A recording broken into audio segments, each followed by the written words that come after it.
Cette vidéo a comme sujet la Namibie et l'Angola. C'est un pays avec des paysages désertiques, mais chaque région a ses propres attraits et caractéristiques, tout comme l'Angola qui est moins désertique tout de même. Arrivés en Namibie par l'Orange River, nous nous sommes dirigés vers Aïs en rempruntant des pistes, admirant les paysages qui s'offraient à nous. En passant à côté d'une plantation, nous avons été assez surpris de voir de la végétation au milieu de nulle part.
Après des heures de route, nous voilà enfin arrivés à Aïs, un lieu où nous pouvons nous reposer et aussi nous ressourcer.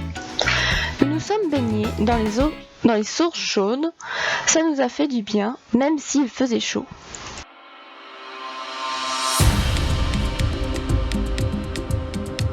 Nous remontions toujours plus vers le nord et c'était toujours aussi désertique.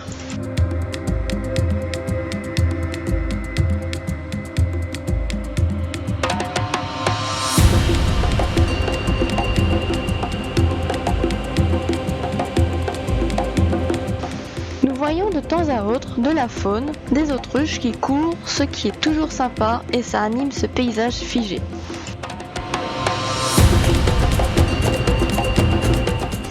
Cette voie ferrée est conçue pour des trains de luxe qui traversent la Namibie, qui part de Pretoria et qui remonte la Namibie pour finir à Windhoek. Nous avons eu la chance de le croiser.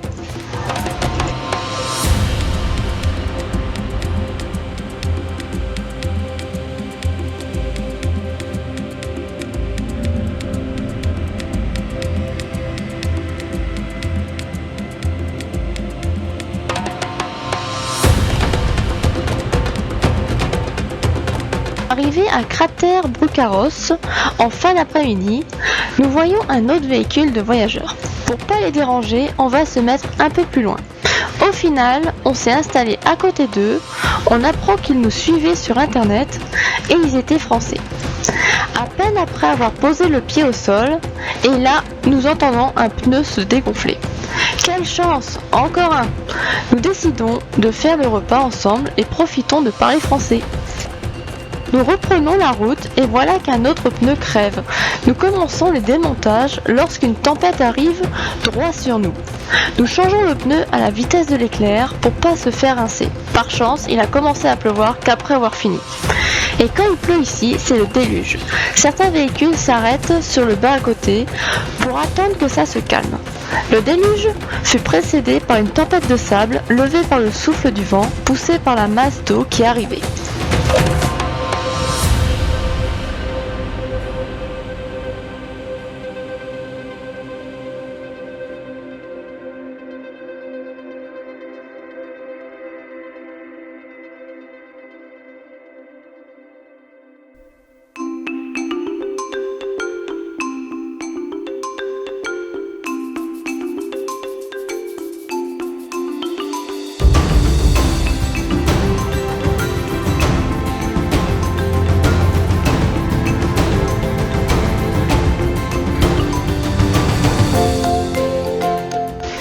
Voilà notre première traversée de la Namibie qui s'achève par de magnifiques paysages verts avant de franchir la frontière botswanaise.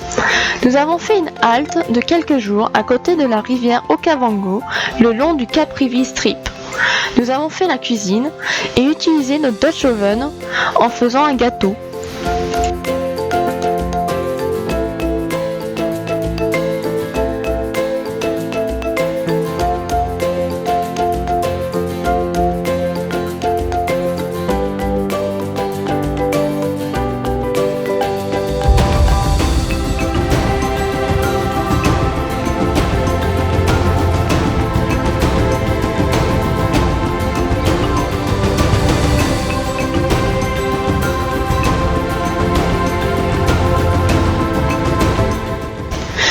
Neuf mois plus tard, nous rentrons en Namibie par le sud et nous remontons pour aller visiter Fish River Canyon, le second plus grand canyon au monde.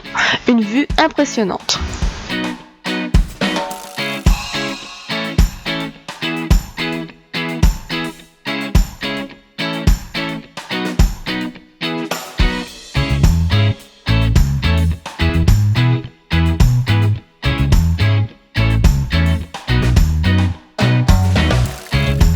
Reprenons la piste au milieu des falaises rouge ocre, direction Alexander Bay, en faisant un peu de tout terrain.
Par une famille, cette ville qui venait à peine d'être ouverte au public. C'est une ville diamantifère et la route pour y accéder était réglementée. Cette famille nous a invités pour le week-end à faire un barbecue sur la plage. On s'est fait une petite partie de cricket avec nos nouveaux amis. C'était super, on s'est bien amusé. L'engin beaucoup moins, il aime pas trop rouler dans le sable.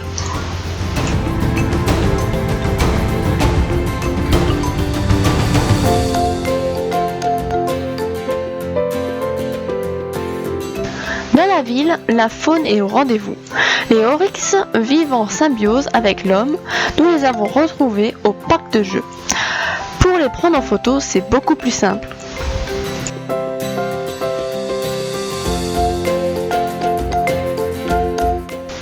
Nous quittons ce lieu charmant pour aller à Luderix. On nous en avait beaucoup parlé de ce lieu, alors nous y sommes allés.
Biarritz, une ancienne ville minière allemande qui est connue pour sa ville fantôme.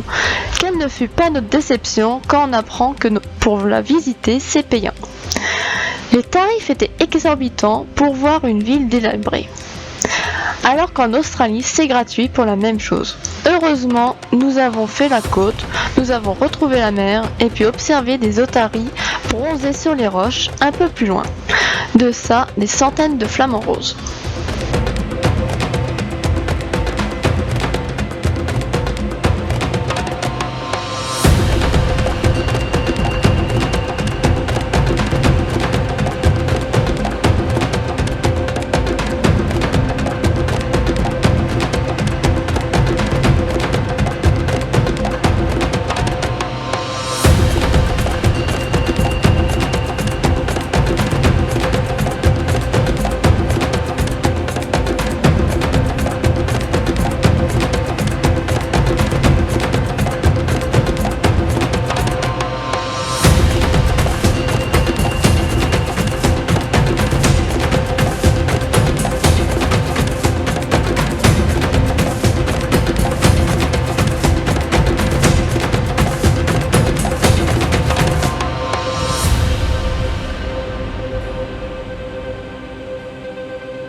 Nous continuons notre traversée dans le désert du Namib qui s'étend sur des centaines de kilomètres.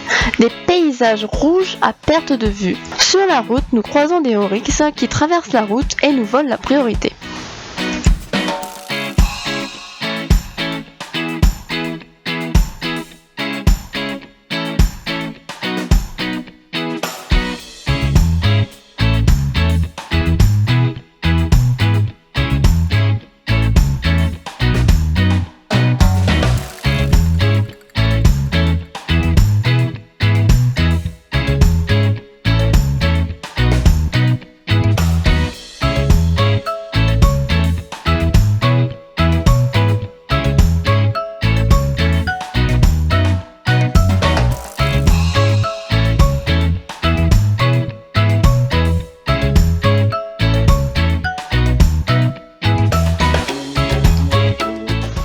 Nous sommes allés nous promener dans le canyon de Sesriem.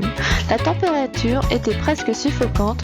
À l'intérieur, il faisait hyper chaud. J'ai failli même faire un malaise. Mais le spectacle était incroyable.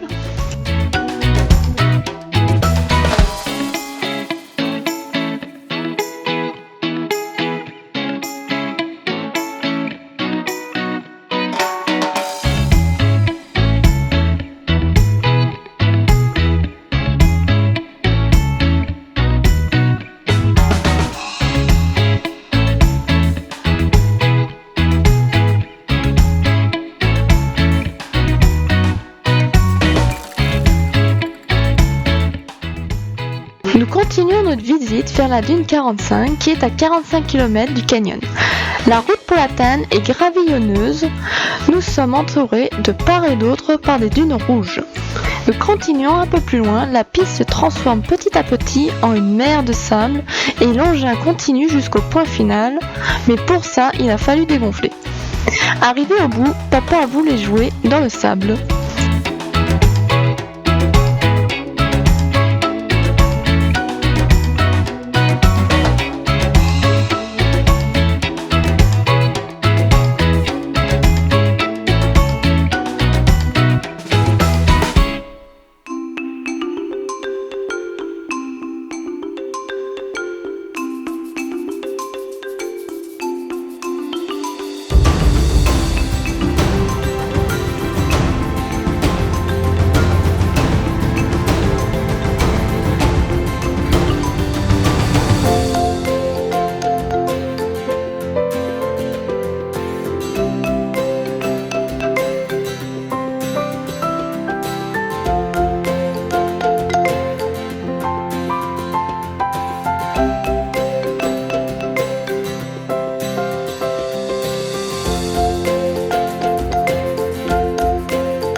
Prochaine étape, Walvis Bay. Nous fûmes accueillis par des lacs roses salés, franchement magnifiques. Nous allons par la suite à la dune 7. Après avoir mangé le repas du midi, papa nous met au défi de grimper la dune jusqu'en haut. Et on l'a fait. Ça n'a pas été si facile, mais nous avons atteint l'arête.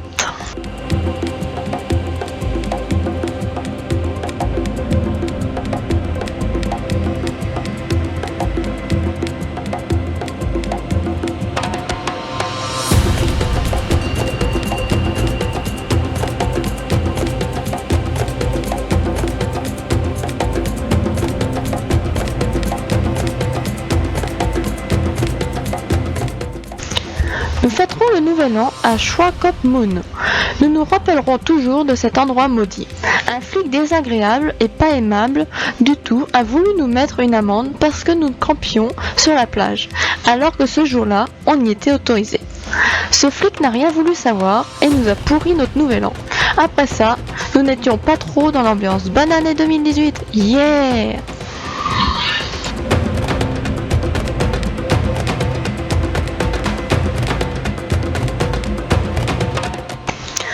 Après ce chapitre désastreux, nous montons dans le nord, direction la frontière angolaise. Sur la route, nous avons vu le paysage changer drastiquement. On passe du désert aride à une plaine verte, mais toute verte.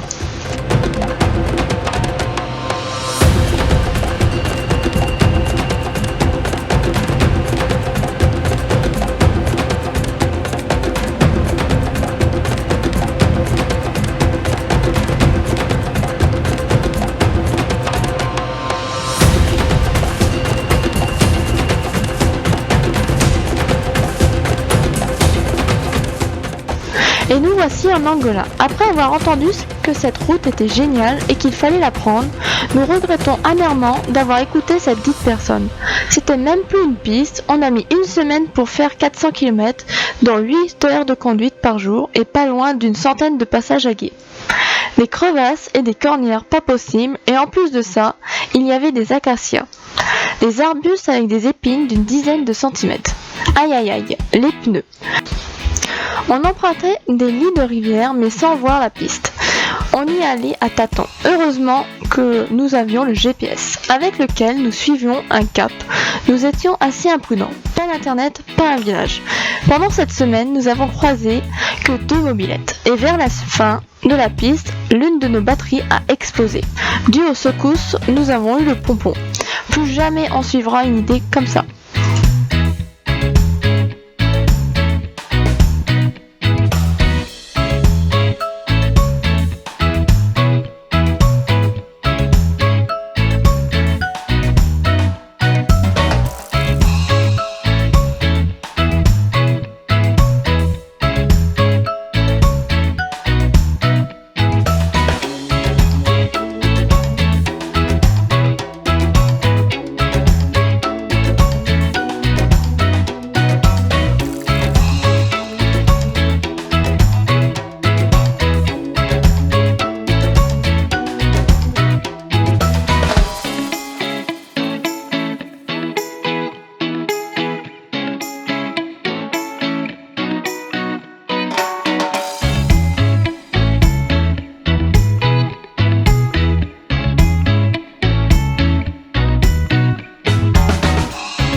semaine d'aventure, nous arrivons à Tomboa.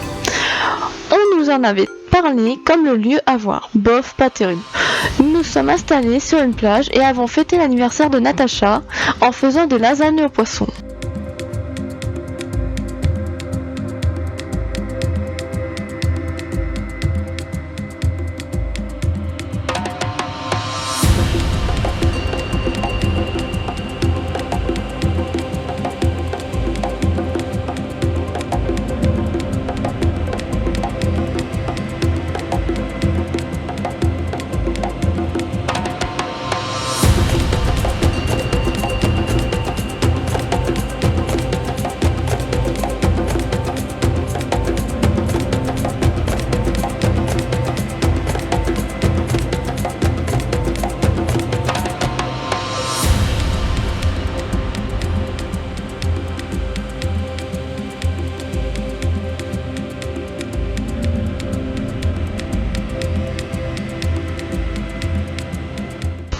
Après la côte, la plage et les embruns de la mer, retour dans l'intérieur des terres, pour la suite de notre périple en Angola.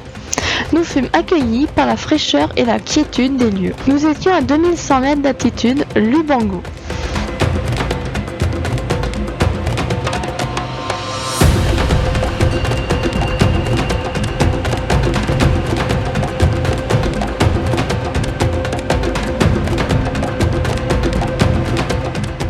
Nous passons le Leba Pass, un col de montagne très serpenté. L'engin a souffert de l'altitude, mais aussi de l'état de l'itinéraire. Par chance, nous n'avons pas croisé de camion.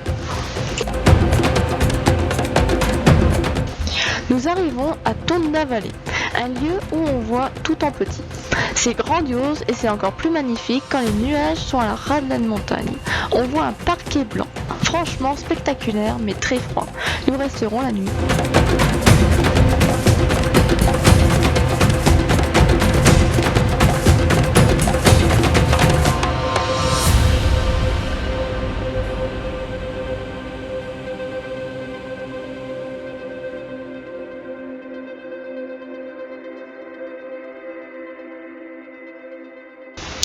Sasa Cave. Pour atteindre ces grottes, il fallait descendre jusqu'en bas.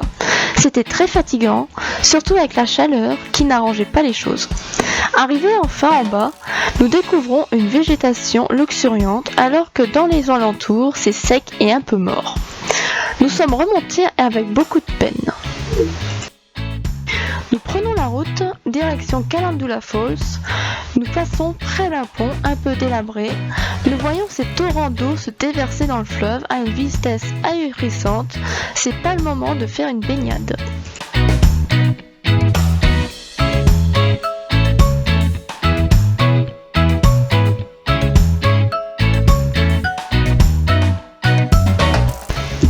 Arrivés au Calendula Falls, et nous voyons des chutes grandioses.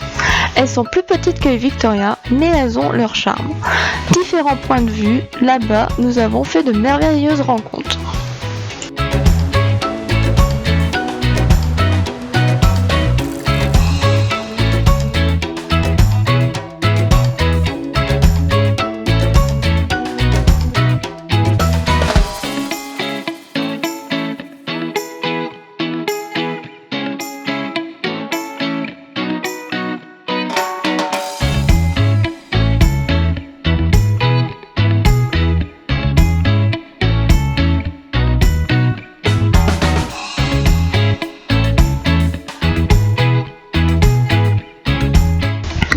Arrivés à Luanda, nous nous dirigeons vers la marina où on peut bivouaquer. C'est là que nous rencontrons des amis avec qui nous allons faire un week-end 4x4, une expédition cool. Nous roulons sur plusieurs kilomètres pour arriver sur un lieu de bivouac idéal pour nous tous, avant de faire un barbecue géant.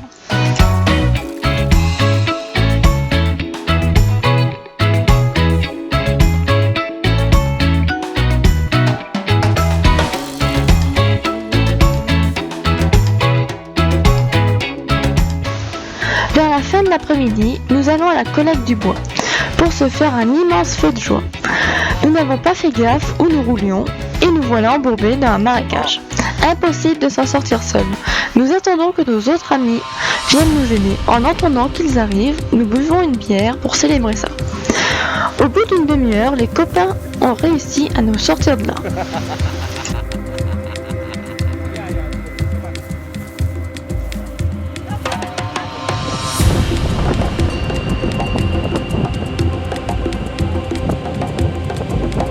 Okay, go.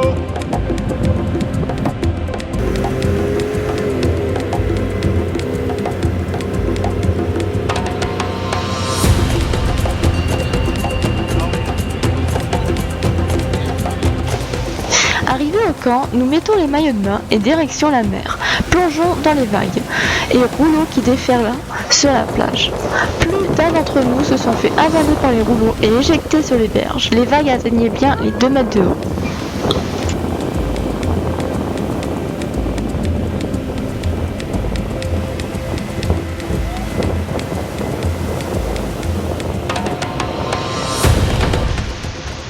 Après ce week-end de fun, nous reprenons la route vers Luanda. Mais avant de partir, nous faisons une séquence photo-vidéo souvenir avec tous les véhicules. On se rappellera toujours de ce week-end. Avant de quitter Luanda, notre ami nous avait donné un autre point. Vraiment génial. Mais pour l'atteindre, par contre, il a fallu à nouveau faire un peu de rodéo sur la piste défoncée.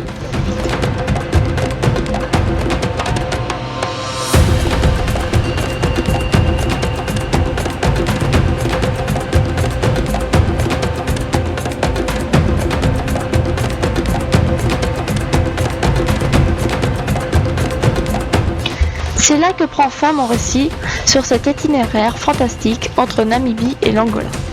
Il avait bien plus à raconter, mais nous n'avons pas assez d'images